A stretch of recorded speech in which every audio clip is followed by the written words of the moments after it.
Meus irmãos, eu quero cumprimentar a todos com a paz do Senhor. E hoje estamos trazendo mais uma vez uma palavra de reflexão aos irmãos. Antes, porém, iremos começar fazendo uma oração e eu lhe convido para que participe, para que ore juntamente comigo. Maravilhoso Deus e Pai, obrigado, Senhor, por esse dia, por esse momento em que estamos na Tua presença. Pela vida, Senhor, daqueles que nesse instante nos veem e também nos ouvem.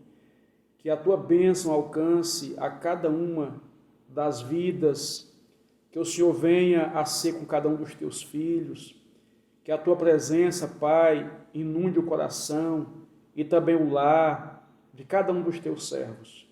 Dá a Tua bênção e que sejam receptivos, ó Deus, à Tua palavra. Que tenhamos um momento abençoado na Tua presença. É o que nós te pedimos, em nome de Jesus. Amém. Meus irmãos, iremos ler alguns versículos em Números 13, do 25 ao 30, que diz assim: E chegando, apresentaram-se a Moisés e Arão e a toda a congregação dos filhos de Israel, no deserto de Parã, em Cádiz, e deram-lhes notícias a eles e a toda a congregação, e mostraram-lhe o fruto da terra. E dando conta a Moisés, disseram: Fomos à terra que nos enviaste. Ela, em verdade, mana leite e mel, e este é o seu fruto. Contudo, o povo que habita nessa terra é poderoso. As cidades são fortificadas e muito grandes. Vimos também ali os filhos de Anak. Os amalequitas habitam na terra de Neguebe, os heteus, os jebuseus e os amorreus habitam nas montanhas, e os cananeus habitam junto do mar, ao longo do rio Jordão. Então Caleb, fazendo calar o povo perante Moisés, disse: Subamos animosamente e apoderemo-nos dela, porque bem poderemos prevalecer contra ela. O capítulo 13 e o 14 de Números nos traz um relato de como Moisés enviou 12 espias, um homem de cada tribo de Israel, um príncipe escolhido de cada uma das tribos, para que fossem espiar a terra que estavam para conquistar, a terra de Canaã, que Deus havia prometido entregar aos filhos de Israel. Eles haviam partido há pouco tempo do Egito, foi um caminho de 3 meses até o Sinai, onde fico por alguns dias, e depois mais alguns dias de viagem até chegar a Cades Barneia, onde Moisés vai tomar essa decisão de enviar os 12 espias para avaliarem a terra.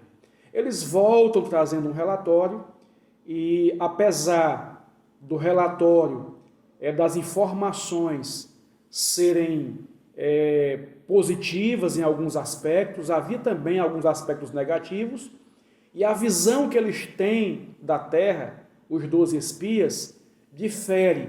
10 deles têm uma visão de uma forma e 2 deles têm uma outra visão. O que nós vemos aqui, aquilo que está relatado acerca desse acontecimento, de certa forma, tem um pouco a ver e parece um pouco com aquilo que nós vivemos também, enquanto estamos aguardando o cumprimento da grande promessa que o Senhor Jesus fez de vir buscar a sua igreja. Nós já saímos do Egito, que é representado aqui, que representa o mundo.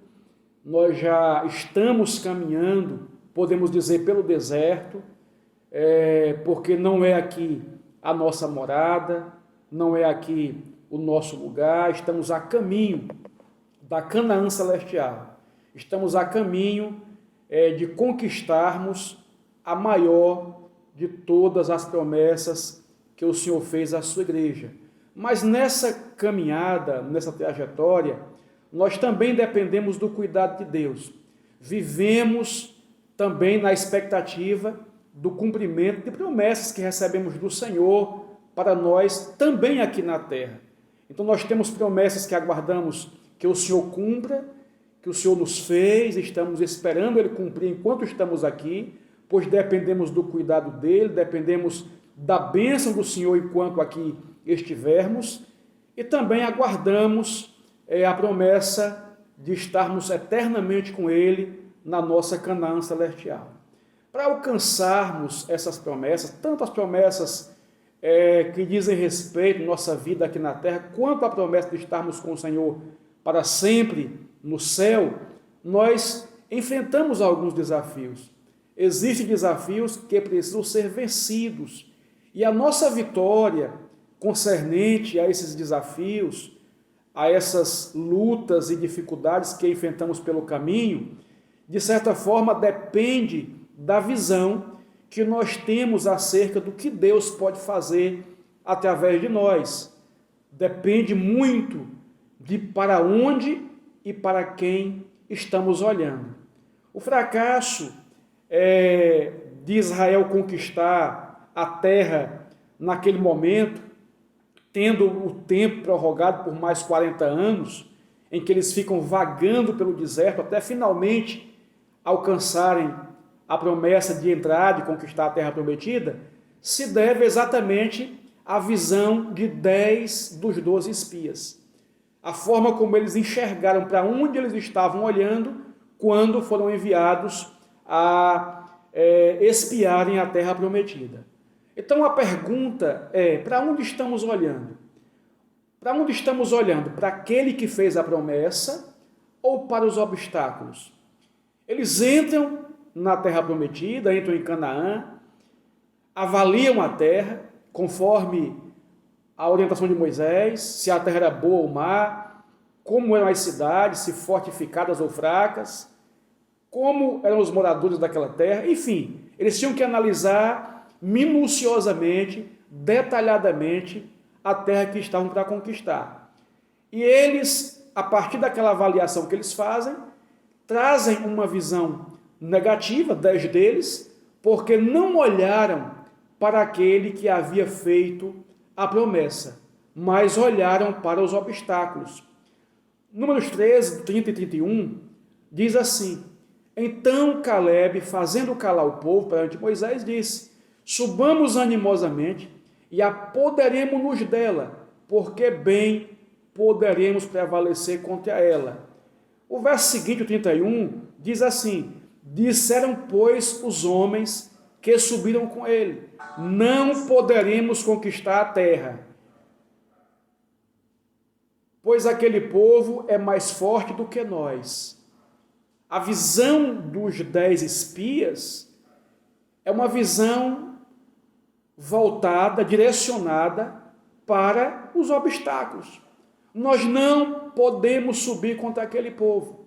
Nós não vamos ter êxito nessa empreitada, porque eles são mais fortes do que nós. As cidades são fortificadas, há muralhas em torno delas. Os inimigos estão bem preparados. Eles têm ali gigantes morando ali, habitando ali. É um exército poderoso. Eles olham para todos os obstáculos, para as dificuldades, para o desafio que está diante deles, mas esquecem de olhar para aquele que fez a promessa. Diferentemente da visão que tem Josué e Caleb, os outros 2 espias. Na nossa vida aqui na terra, nós enfrentamos inúmeros desafios, muitas dificuldades, inimigos sem conta. É uma luta constante todos os dias, tanto para alcançarmos as promessas para nós aqui na terra, como principalmente para alcançarmos a promessa de estarmos um dia com o Senhor para sempre no céu. Então, são desafios que se interpõem, que se colocam diante de nós e que tentam, de alguma forma, nos fazer desanimar, nos fazer esmorecer. Mas, para quem estamos olhando, a guerra é uma guerra constante. O apóstolo Paulo diz aos Efésios, no capítulo 6 e no verso 12, que não temos que lutar contra carne e sangue, mas contra principados, contra potestades, contra os príncipes do mundo destas trevas, contra as hostes espirituais da iniquidade nas regiões celestiais. Então é uma guerra sem trégua, é uma guerra diuturna. Todos os dias somos afligidos, atacados de alguma forma, para que possamos perder a nossa esperança, perdermos a nossa confiança no Senhor e não alcancemos nem as promessas concernentes à nossa vida terrena, tampouco a promessa de estarmos com o Senhor eternamente. O apóstolo João, lá no capítulo 5 de sua primeira epístola, e no verso 4, porém, ele faz uma observação interessante. Ele diz que todo aquele que é nascido de Deus vence o mundo. Então ele está afirmando que se nós nascemos de Deus, nós somos vitoriosos, nós somos vencedores, nós vencemos o mundo. Agora, o que é que nos leva a vencer o mundo? Ele vai complementar o versículo dizendo: e esta é a vitória que vence o mundo, a nossa fé. A nossa fé. Observe que Caleb, diferente dos 10 espias, ele vai ter uma posição diferenciada. No verso 8 do capítulo 14 de Números, ele diz assim: se o Senhor se agradar de nós, então nos introduzirá nesta terra e nula dará, terra que emana leite e mel. Caleb está dizendo, se o Senhor se agradar de nós. João diz que a vitória que vence o mundo é a nossa fé. E o autor aos Hebreus, no capítulo 11, verso 6, diz assim: ora, sem fé é impossível agradar a Deus. Se Caleb diz, o Senhor se agradará de nós. João diz que a nossa vitória depende ou está relacionada à nossa fé. E o autor aos Hebreus, que sem fé é impossível agradar a Deus. Então, quando Caleb declarou, o Senhor há de se agradar de nós, estava dizendo, mediante o exercício da nossa fé, mediante a confiança nele, mediante a nossa dependência dele, o Senhor há de se agradar de nós e nos introduzir na terra prometida. Porque a fé, meus amados irmãos, nos faz enxergar aquilo que os olhos naturais não conseguem enxergar. O autor aos Hebreus, no capítulo 11, verso 1, ele diz que a fé é o firme fundamento das coisas que se esperam e a convicção, a certeza daquelas que nós não vemos. Paulo aos Romanos, no capítulo 8, verso 24, ele diz que na esperança fomos salvos. Ora, a esperança que se vê não é esperança, pois o que alguém vê, como espera? A esperança que nós temos, que é a nossa salvação, ela está firmada, fundamentada na fé que nós temos, que havemos de alcançar a nossa salvação. Não é algo que se vê com olhos naturais, é algo que nós cremos, porque é resultado, é fruto da nossa fé, é o que nós enxergamos com a nossa visão espiritual. Para quem estamos olhando? Para os obstáculos ou para aquele que fez a promessa? Você que tem recebido promessas de Deus para a sua vida, você que está aguardando Deus cumprir na tua vida essas promessas, para quem você tem olhado? Para o autor das promessas? Para aquele que fez a promessa? Ou para as dificuldades, para os desafios, para as circunstâncias, para aquilo que vem tentando de alguma forma te fazer desanimar e te fazer perder a confiança de que a promessa que você aguarda, você vai receber? Aquilo que nós esperamos de Deus, que nós aguardamos de Deus e havemos de alcançar, nós enxergamos já como se tivéssemos alcançado através da fé. Lá em 2 Reis, no capítulo 6, nós temos um relato de como Deus revelava a Eliseu os conselhos do rei da Síria, e Eliseu transmitia ao rei de Israel os planos do rei da Síria, de modo que eram frustrados os seus planos, e o rei da Síria fica sem entender o que está acontecendo, até que alguém vai lhe dizer, olha, tem um profeta lá em Israel, profeta Eliseu, que tudo que tu pensa, que tu planeja na tua cama de dormir, ele revela ao rei de Israel. Então o rei da Síria pega o seu exército, reúne e cerca a casa do profeta Eliseu.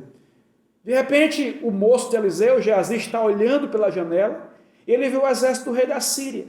E ele fica atribulado, ele fica assustado, ele fica apavorado diante do que ele está vendo. mas Eliseu faz uma oração para que Deus abra os olhos do moço e ele possa enxergar aquilo que não se vê com os olhos naturais. De modo que Deus abre os olhos de Geazi e ele vai ver um exército muito mais poderoso, cavalos e carros de fogo, cercando a casa do profeta.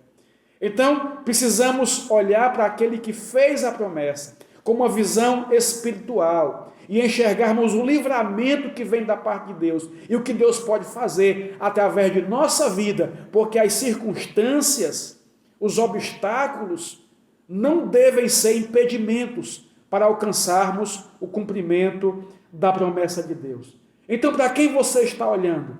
Os 10 espias olharam para os obstáculos, olharam para as dificuldades, para os muros das cidades, para os soldados bem armados, para os exércitos bem preparados, olharam para as dificuldades que eles teriam em conquistar a terra e esqueceram daquele que havia feito a promessa de colocá-los na terra, diferente de como olharam Josué e Calebe. Segunda pergunta: estamos olhando para aquele que fez a promessa ou para nós mesmos?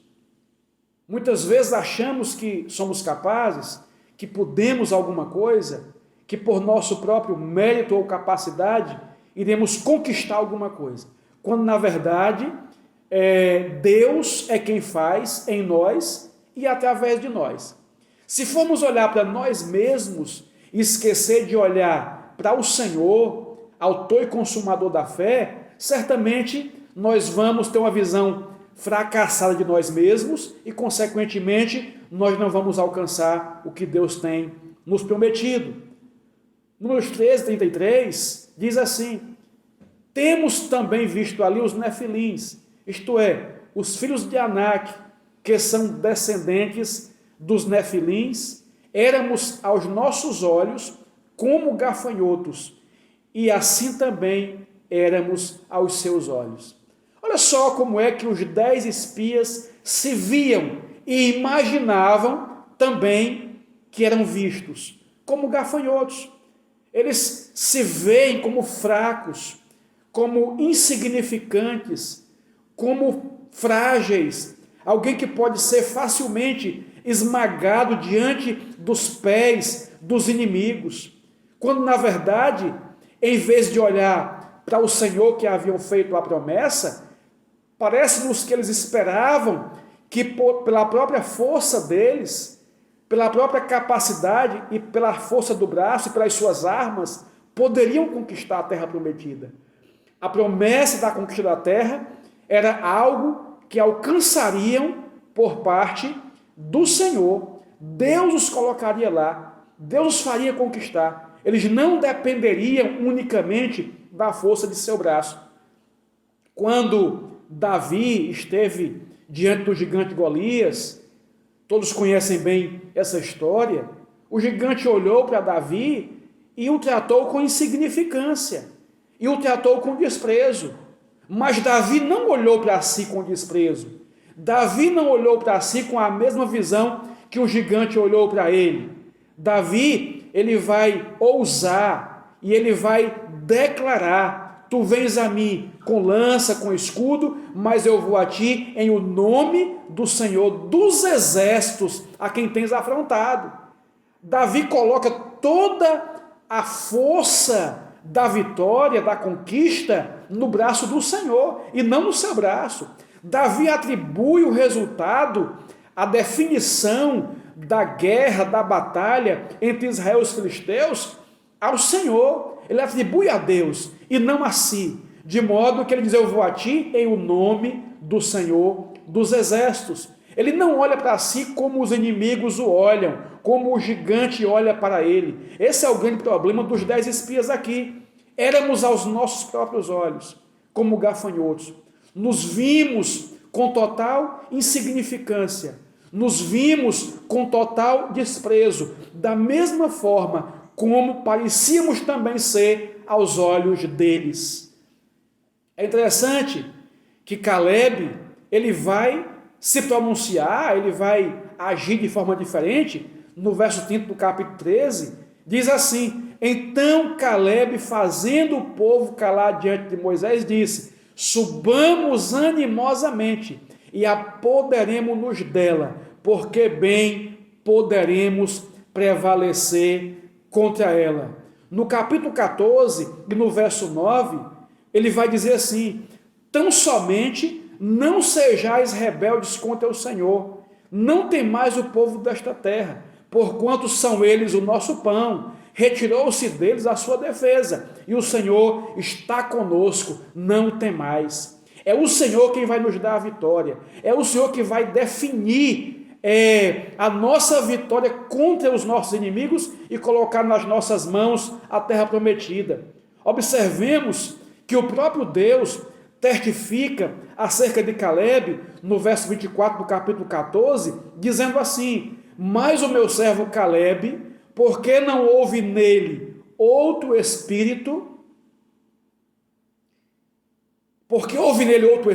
e porque perseverou em seguir-me, eu o introduzirei na terra em que entrou, e a sua posteridade a possuirá. Havia em Caleb um espírito de destemor, de ousadia, não um espírito de covardia, de medo, como havia nos outros 10 espias. Observe, 45 anos depois, o tempo passou, mas ele não perdeu o seu ânimo, não perdeu a sua coragem, não perdeu a sua ousadia. Ele continuou com a mesma ousadia de 45 anos atrás. Josué 14, 10 e 11 diz assim: e agora, eis que o Senhor, como falou, me conservou em vida estes 45 anos, desde o tempo em que o Senhor falou esta palavra a Moisés, andando Israel ainda no deserto, e eis que hoje tenho já 85 anos.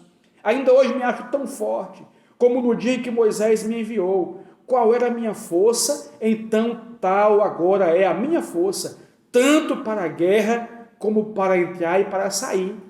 O espírito que havia em Caleb, naquele dia em que foi espiar a terra e volta trazendo um relatório positivo de que poderiam conquistar a terra com a bênção de Deus, não se apartou dele. A mesma coragem, a mesma ousadia, ele conservou, ele manteve, ele levou consigo por 45 anos depois, e ainda teve força e ânimo para conquistar a terra da promessa. Segundo Timóteo, no capítulo 1, versos 5 e 7, Paulo escreve a Timóteo falando da fé. Ele vai dizer assim: recordo-me da sua fé não fingida, que primeiro habitou em sua avó Lóide, em sua mãe Eunice, e estou convencido de que também habita em você. Por essa razão, torno a lembrar-lhe que mantenha viva a chama do dom de Deus que está em você, mediante a imposição das minhas mãos. Porque Deus não nos deu espírito de covardia, mas de poder, de amor e de equilíbrio. Se queremos conquistar as promessas de Deus, que Ele tem feito para nós, mesmo nessa nossa vida aqui na terra, e alcançar também o cumprimento da promessa de estarmos com Ele para sempre no céu, precisamos viver esse espírito de coragem, de ânimo, e não o espírito de medo e de covardia que habitava naqueles 10 espias. Essa coragem, essa ousadia não está condicionada ao tempo e nem à idade, independentemente de qual seja a sua idade, de quanto tempo faça que Deus fez a promessa. Caleb esperou 45 anos, e quando a promessa se cumpriu, ele disse: eu tenho a mesma força, o mesmo vigor, o mesmo ânimo, nada vai me impedir de conquistar aquilo que Deus me prometeu há 45 anos atrás. Espere, aguarde com paciência aquilo que Deus tem te prometido. Não importa em que área da tua vida a promessa tenha sido feita, Deus vai cumprir no tempo certo a promessa que Ele te fez. Agora, para que você alcance a promessa, depende de para quem você está olhando. Para quem você está olhando? Para quem fez a promessa ou para as circunstâncias, para os obstáculos? Para quem você está olhando? Para quem fez a promessa ou para você mesmo, para a tua própria força. Deus que habita em você, através de seu Espírito Santo, é quem vai fazer com que você persevere e alcance a promessa de Deus para a tua vida. E com certeza, a promessa da salvação, que é a maior e mais importante promessa aguardada pela Igreja do Senhor. Sermos transportados dessa vida no deserto aqui na terra. Sermos finalmente tirados daqui e levados para estarmos eternamente com o Senhor. Mas saiba de uma coisa, mesmo nessa transição, mesmo nesse tempo que vivemos aqui na terra, mesmo no deserto em que estamos vivendo, o Senhor, Ele está cuidando e há de continuar cuidando do seu povo, provendo nossas necessidades. Assim como Ele fez brotar água da rocha no deserto, enviou alimento, fez o maná cair por 40 anos, Ele há de continuar cuidando de cada um de nós, provendo nossas necessidades, nos sustentando e cumprindo cada promessa feita por Ele para cada um de nós. Mas eu pergunto mais uma vez, para quem você está olhando? Para os obstáculos ou para aquele que fez a promessa? Para quem você está olhando? Para você mesmo ou para aquele que fez a promessa? Olhe para Jesus e seja alcançado pelas bênçãos de Deus, tanto aqui na terra como pela bênção da salvação, que certamente o Senhor há de nos dar quando partirmos daqui para a eternidade. Que Deus abençoe a todos os irmãos. Quero orar por você mais uma vez e nesse instante, mais uma vez, eu lhe convido a olhar para o Senhor. Eu não sei qual é a tua necessidade nesse momento. Talvez você se encontre enfermo, alguém da família está enfermo. O Senhor pode fazer o milagre e curar essa enfermidade hoje. Se você crê no poder da fé, se você crê no poder da oração, no poder do nome de Jesus, então coloca aí mais uma vez a tua mão sobre a enfermidade, sobre a tua cabeça, e ore ao Senhor com fé e receba a cura em nome de Jesus. Se você ouviu a palavra, está disposto a entregar ao Senhor a tua vida, a se reconciliar com Ele, também te convido a orar comigo nesse instante, renovando com o Senhor a sua aliança, ou entregando a Ele a sua vida mais uma vez. Também quero que você apresente aquela promessa que você recebeu da parte de Deus, e que de repente você tem sido desmotivado pelas circunstâncias a continuar esperando, aguardando o cumprimento dela. Creia que o Senhor vai cumprir aquilo que Ele te prometeu. Basta que você tão somente conserve a tua confiança no Senhor, permaneça esperando nele, olhando para Ele, e não olhe para as dificuldades, para os obstáculos. Deus eterno e poderoso, mais uma vez, oramos a Ti, Senhor, apresentando essa pessoa que está precisando de um milagre na sua saúde. Pai eterno e poderoso, olha para o Teu filho, para a Tua filha, Pai, que está enfermo, que está enferma. Repreende, ó Deus, a enfermidade. Faz o milagre da cura acontecer, Senhor. Em nome de Jesus, Pai, nós cremos no poder da oração da fé, que segundo a Tua palavra salvará o doente. Em nome de Jesus, Senhor, ministramos a cura sobre a vida daqueles que estão enfermos agora, que eles possam ser curados, alcançar o milagre, alcançar a bênção da cura e o Teu nome, Senhor, ser glorificado. Aquele que se reconcilia, que aceita Jesus como Salvador, Deus amado, perdoa, liberta, fortalece, recebe, Senhor, como um pai recebe ao seu filho de braços abertos, perdoa, sustenta com a Tua mão poderosa e ajuda na caminhada nesse deserto até o dia de cruzarmos o Jordão espiritual e entrarmos na Canaã celestial.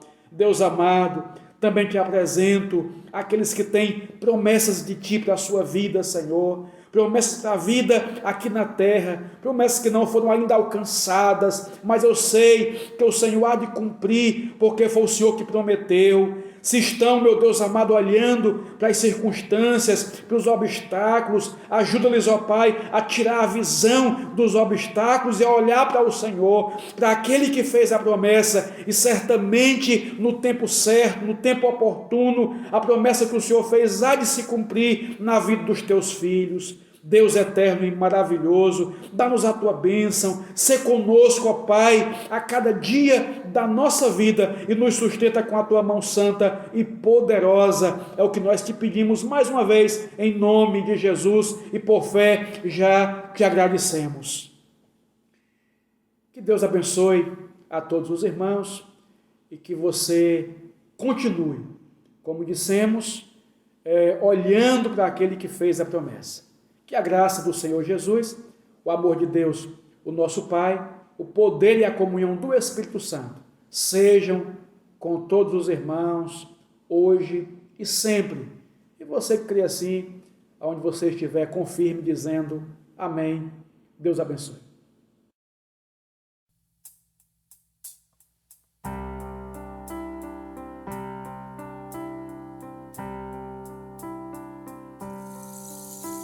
A ditosa cidade deve ser linda. Se pudesse eu iria pra lá agora. Veria o Senhor frente a frente,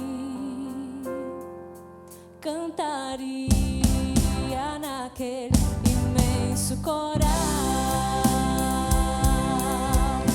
Veria José e querubins ali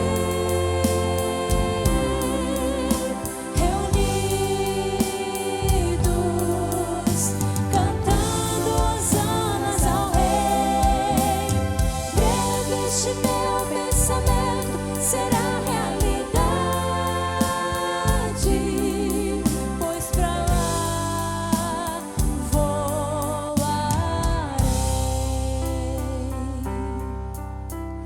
Veria ainda todos os discípulos que andaram por aqui pregando a palavra. Imagino abraçar Paulo e Tiago, ver João, Abraão, Isaac e Jacó. Veria José e querubins ali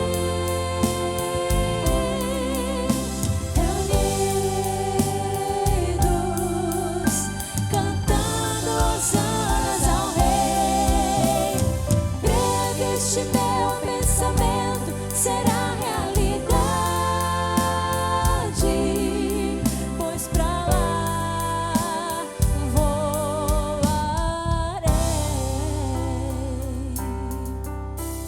Irmãos, se ficarmos em comunhão com Cristo,